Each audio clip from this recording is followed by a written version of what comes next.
Hello, everyone, and happy Friday. Welcome to the Challenger Network News. I'm Rory Ferguson from Elixir. So in this show, we're going to aim to bring you some of the most interesting and sometimes challenging stories from around the business world that we're going to debate and discuss with our panel of experts.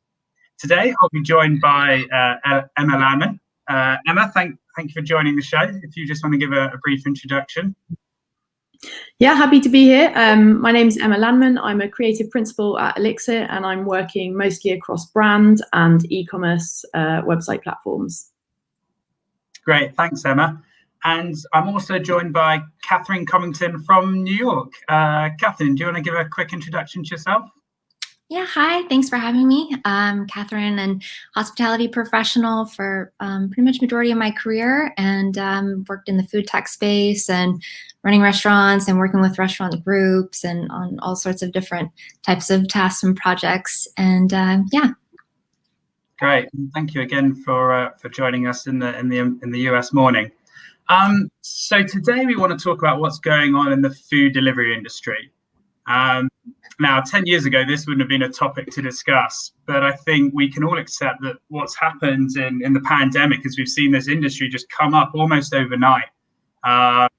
And what was probably a symbiotic relationship in the early days between restaurant and delivery companies, it certainly looks to have soured. And certainly in the UK, there's been a number of headlines on the impact of pricing between the delivery companies and the restaurants. Emma, I'll start with you to understand a little bit about how sustainable is this new model for delivery companies? Yeah. Okay. Well, I mean, it's a massively wide-ranging issue. I think there's a few different things to think about. Deliveroo, having recorded massive losses over the last few years, I mean, racking up to the hundreds of millions, have finally achieved profitability in 2020 in a couple of quarters, I think. And I guess that's led to this question: is this a sustainable spike in demand post-pandemic, or is it a kind of flash in the pan, I guess? And I think for me, I think 2020 represents a bit of an acceleration of what was a longer-term trend in buying behaviour for restaurant food. But I do think that there's going to be a dip in demand when we start coming out of the pandemic, and I imagine these companies are preparing for that. I think there's an overarching sense that in order to be profitable, these platforms have to own the whole market and space for this number of platforms competing. So it's going to be interesting what kind of plays they've got up their sleeve to try and take control of larger portions of the market. I think a massive part of the success of this platform, food delivery platform, is which brands they secure. So which restaurant brands they have available on their platform, because they're really buying into consumer loyalty to those restaurant brands. And I think that's what they started to realize. And restaurants are, they've kind of had their hand forced in the pandemic to keep the lights on. Of course, they're going to take any route they can to get some money coming in. But I think restaurateurs are kind of romantics at heart, and this is not what they imagined when they set up their restaurants. So I think there's going to be a lot of independent restaurants that are not making any money off the delivery kind of streams they're getting through these platforms. And there may be a considerable drop off from them as well when we come out of the pandemic, which is going to leave these platforms really in big trouble. They're paying big commissions and they're not making any money. And my final kind of thought on that, I guess, is that, eating food in a restaurant is a sensory experience. If you turn the lights off, you can't taste, you don't necessarily even know what you're eating. And, eating a meal in a restaurant is part of being served. It's having, candlelight, whatever the ambience is, sharing time with friends, family. And I think there's only so much specialness you can bring to food that gets delivered to home. So I kind of can't see it replacing it altogether.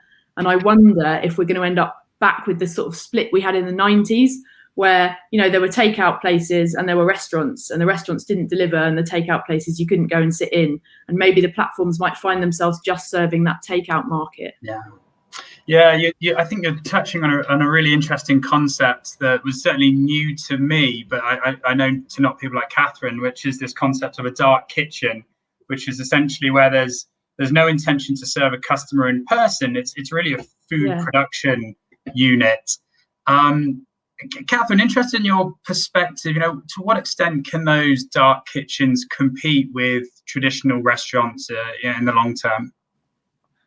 It's a really interesting concept, actually. For those that don't really know much about dark kitchens, another term that we use in the hospitality industry is commissary kitchens. Essentially, it's a space where caterers and wholesale food makers, caterers, and restaurants and bakeries of all sorts can just come in one space and do what they're best at, is make wonderful, delicious food, and then just send it out where it needs to go. For having worked for two companies that have utilized these types of spaces, it works to their advantage. It does a great thing for them. It helps open up wide ranges of places that they can deliver their food. And so it's definitely a great logistical business opportunity for them. But as far as competing with actual traditional restaurants, I don't know if they can outcompete one another. I think in a long term, they're going to coexist because they do offer benefits, just in different ways. Yeah. And another question, Emma, we're seeing, I guess, the emergence of a small number of competing food delivery services. And it's probably what we sort of see as an oligopoly there, certainly in the UK market, and I think in the US market. On the surface, these companies are providing a very similar service. So how do you differentiate between whether it's the Uber Eats or the Deliveroo or Grubhub or what it may be? Yeah, how to distinguish yourself in this market is definitely a tricky one. I think Just Eat, Deliveroo, and Uber Eats, which are kind of the three main brands here in the UK. I know there's some different ones like DoorDash in the US, and I'm sure there's different varieties popping up all over the place. The way they started out, they were kind of quite distinguished. So Just Eat set up basically to bookend the takeaway service. So they wanted to offer an e-commerce platform, and then they covered the kind of distribution logistics if they didn't do their own delivery. And then Deliveroo came along and they wanted to position themselves as kind of a foodie app. So they were going for the independent restaurants, your favorite local restaurant, and suddenly you can get delivery from there, and kind of building on that excitement of people finding takeaway from their favorite restaurant. And Uber Eats just kind of thought, well, we transport people, can't transport food. They've seen other people doing it and they jumped on board. And I think that's a kind of tech assumption that is going to be tested, whether, if you can deliver one thing well, does that mean you deliver everything? And people are going to be showing up your door with your kind of pharmaceuticals and your dinner at the same time, and no one ever leaves their house. But I think they're largely addressing the same market. Whatever their branding says, they all need to own the whole market or they're never going to be profitable. So ultimately, it's going to become a race for getting the biggest brands on board, so that when someone's looking for a specific restaurant, they have to use you, and price, both on commission for restaurants, because they are going to get back into a competitive situation with restaurants, and on and on delivery charges for customers. And whoever wins that is the one who's going to kind of take the prize. I think it's an interesting comparison. I wondered if the same comparison exists in the States with recipe delivery boxes, where you get a box each week with ingredients and recipes, and you make it yourself, and that's kind of part of your home cooking journey. We do actually. We do. We have a few. We have a few brands that do that. A few companies. There's a distinction, isn't there, Catherine, between a food delivery service and then the box of food being delivered? I mean, sort of on the surface they're the same, but there's sort of different characteristics, aren't there? Yeah, I feel like some people that want to go the adventurous route and have a more interactive experience with the food delivery box, with the ingredients all included and the recipes. And I think that if they want to take that route, then they choose that. And I'm interested, Emma, going, your personal experience as a buyer, less as a brand expert. When I go on an app, I'll admit I look at the price and I see which one's the cheapest. And often when you're just scanning through, the product's homogenous. It's very hard to tell the difference in quality other than the rating. So I think it does feel like a lot of it is competing on price. But I'm interested if others actually drill down deeper and price isn't the only point they look at. Yeah, I think, well, if we use the recipe box example, Mindful Chef, who've seen a massive spike in demand, and HelloFresh through COVID, they've both rebranded within a month of each other, which suggests they're both taking a strategic shift to kind of broaden their scope and appeal to larger audiences. They really are able to kind of distinguish themselves from each other. HelloFresh has gone very much for the sort of, we fit in with your life, we don't complicate things, we're celebrating the homemade dinner. Whereas the Mindful Chef is playing much more into kind of healthy eating for everybody, and and addressing allergies, and more about the kind of quality and ingredients involved, and eating healthily. So they can distinguish themselves, but they are kind of one brand coming straight to you, to your door. Whereas the platforms that are trying to appeal, like Uber and Deliveroo, they're representing many brands. They're not necessarily in control of which brands they have on board. And I really do think that people going there are not concerned with the brand identity of the particular platform. They're looking for a type of food or a particular restaurant, and they're looking at price. Yeah, interesting. And actually, just looking to the comments, I'm just going to pick up on a question.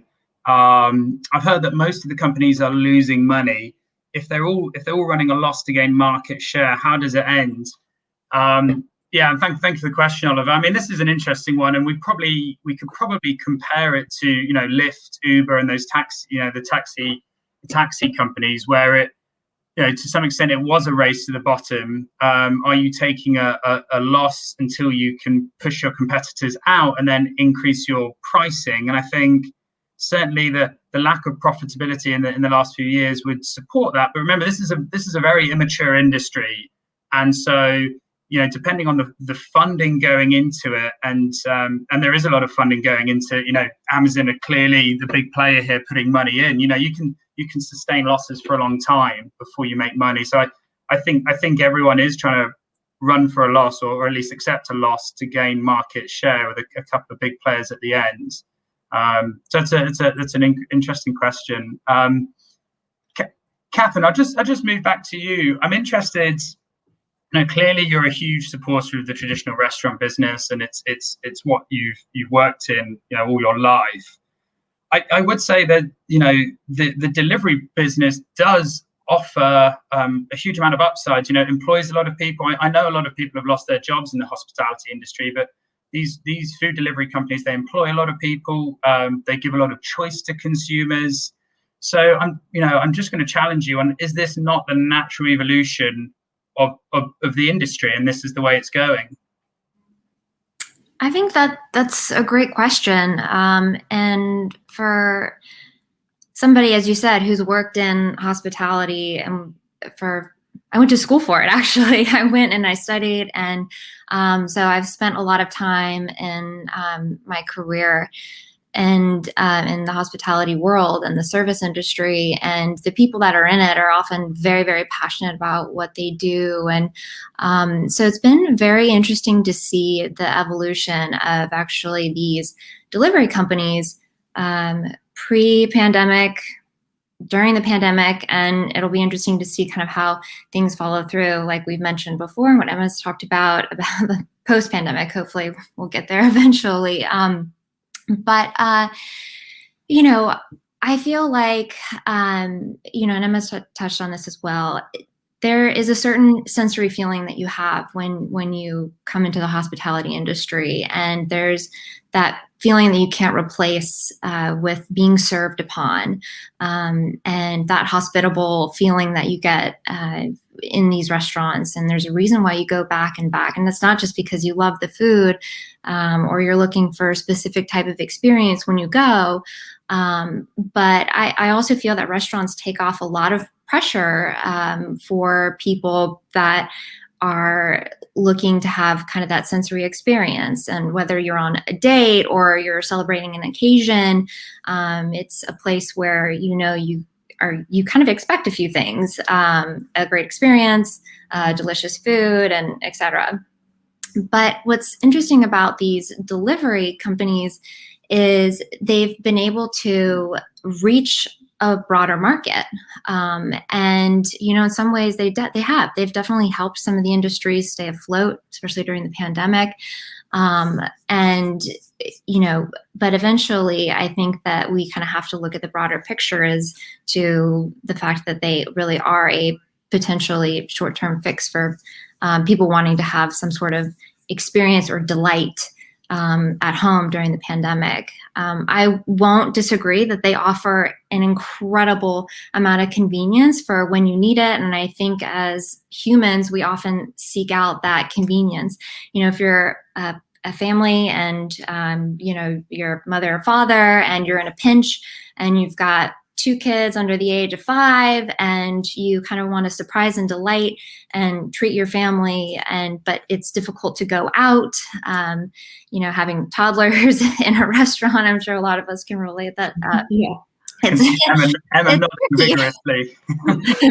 So the thought of being able to order in, it's still a treat and a delight. And so I think that convenience aspect is huge and really helpful, and has definitely helped, both sides of the factor.